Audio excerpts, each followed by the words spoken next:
Imagine you're standing on the edge of a cliff, heart pounding, palms sweating. Below you lies the abyss of your deepest fears.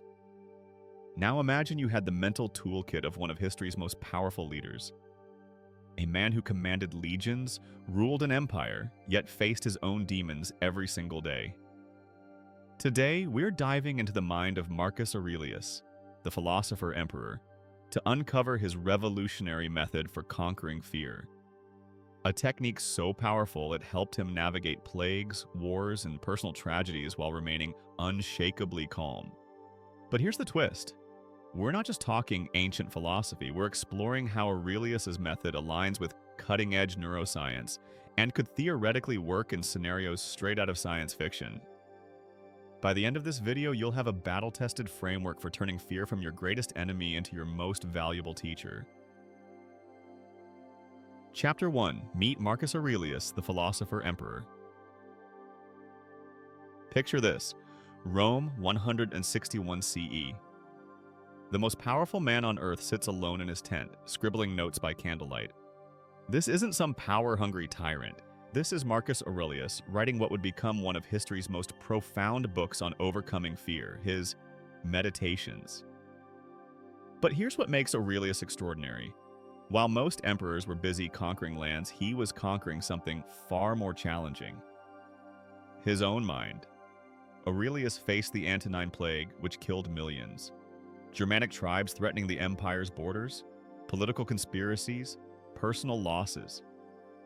Yet through it all, he developed a systematic approach to fear that modern psychologists now call cognitive reframing. He just called it philosophy. Imagine if Aurelius had access to our modern understanding of the brain. He might have said, "Fear is simply the amygdala hijacking the prefrontal cortex. We must restore balance." But in his time, he put it more poetically. You have power over your mind, not outside events. Realize this and you will find strength. Chapter 2. The Science of Fear and Why We Need Ancient Wisdom.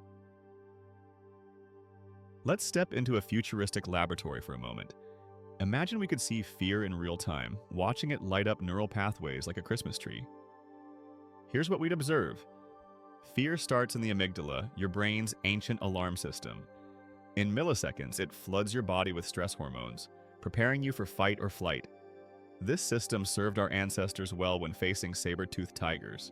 But in our modern world, it's like having a smoke detector that goes off every time you burn toast. Now here's where it gets fascinating. Modern neuroscience has discovered that the prefrontal cortex, our rational thinking center, can literally rewire fear responses. This process, called neuroplasticity, means we can actually change our brains. And guess what? Marcus Aurelius was doing exactly this 2,000 years before we had the technology to prove it. In our imaginary sci-fi scenario, if we could upload Aurelius's mental framework directly into someone's mind, we'd see their fear responses becoming more manageable within weeks. But since we don't have neural uploading yet, we'll have to do this the old-fashioned way, through understanding and practice. Chapter 3. Marcus Aurelius's 3-step method for conquering fear. Picture yourself as a space explorer in the year 2157 facing an unknown alien threat. Your heart races, your hands shake. How would you apply Aurelius's method? Step 1. Separate what's in your control from what's not. Aurelius wrote, "Some things are within our power, while others are not." This isn't passive acceptance, it's strategic focus. In our space scenario, you can't control the alien's intentions, but you can control your breathing, your decision-making, and your response. By focusing only on controllable factors, you free up mental energy for effective action. Step 2. Reframe the narrative. Aurelius believed that events themselves are neutral. It's our interpretation that creates suffering. He'd say, "Very little is needed to make a happy life. It is all within yourself in your way of thinking."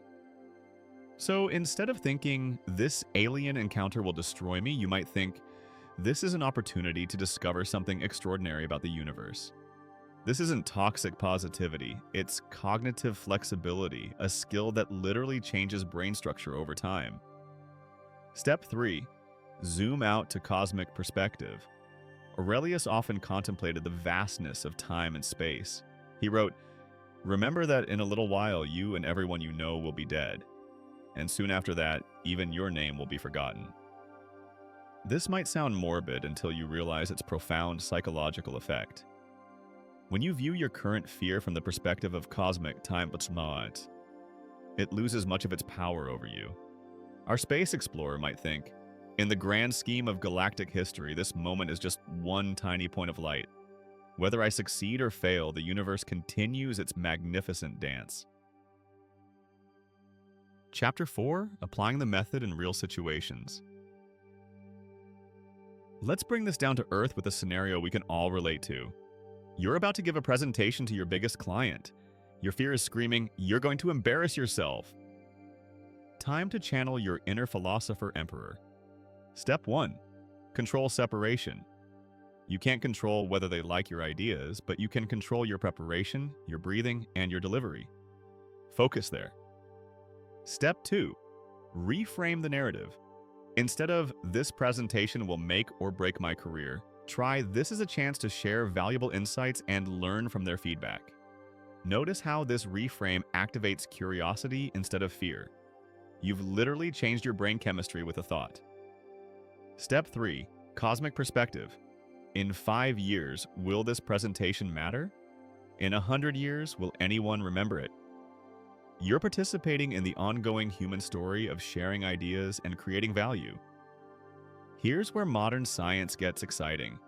Studies show that people who regularly practice these cognitive techniques show increased activity in the prefrontal cortex and decreased reactivity in the amygdala. It's as if Aurelius was unknowingly prescribing the perfect medicine for our overactive fear responses. Chapter 5. Advanced techniques for extreme situations. Now let's imagine you're facing something truly terrifying. Perhaps you're a deep-sea researcher encountering an unknown species in the ocean's depths or dealing with a serious health diagnosis. For extreme fears, Aurelius had advanced techniques. First, negative visualization. He'd regularly imagine losing everything he valued. Not to torture himself, but to build psychological resilience and appreciate what he had. Modern psychology calls this stress inoculation training. By mentally rehearsing challenging scenarios, you're literally training your brain to handle real adversity better. Second, the view from above. Aurelius would imagine himself from the perspective of the cosmos, seeing his problems as tiny specks in an infinite universe. Neuroscience shows this technique activates the brain's default mode network, associated with reduced anxiety and increased emotional regulation. Third, memento mori. Remember, you will die. This isn't morbid thinking, it's perspective medicine. When you truly accept mortality, everyday fears lose their grip. Imagine if we could measure the brain activity of someone facing death with Aurelius's mindset.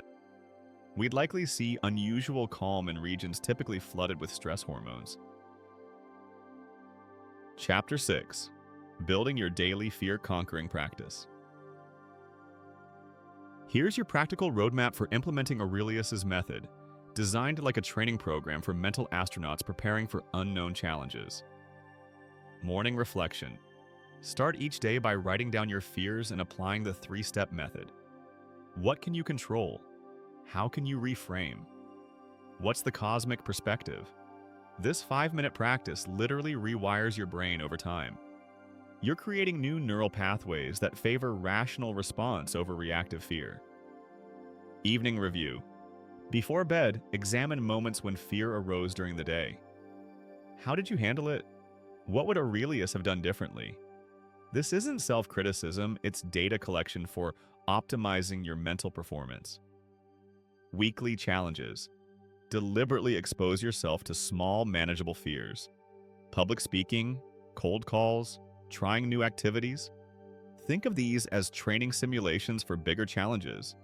Each small victory builds confidence and proves that fear is conquerable. Remember, Aurelius didn't become fearless overnight.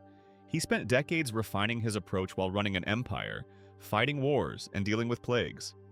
The good news? You don't need to rule Rome to master his techniques. You just need consistency and patience with yourself. As we reach the end of our journey through the mind of Marcus Aurelius, remember this. Every great achievement in human history started with someone feeling afraid and choosing to act anyway. The emperor who penned these wisdom-filled words faced the same fundamental human experience you do. Fear, uncertainty, the unknown. But he discovered something profound. Fear isn't your enemy, it's information. It's your mind trying to protect you, sometimes from threats that don't exist. By applying his three-step method, separating control from chaos, reframing your narrative, and embracing cosmic perspective, you're not just conquering fear, you're joining a tradition of philosophical warriors that stretches back 2 millennia. Imagine meeting Marcus Aurelius today. He might say, "You have something I never had. Scientific proof that the mind can reshape itself. Use this knowledge wisely." So here's your challenge. For the next 7 days, apply this method to one fear that's been holding you back. Document your progress. Notice how your relationship with fear begins to shift. And remember, in the grand cosmic story we're all part of, your fears are temporary visitors, not permanent residents. You have the power to show them the door. The philosopher emperor believed in you 2,000 years before you were born. Now, isn't it time you believed in yourself?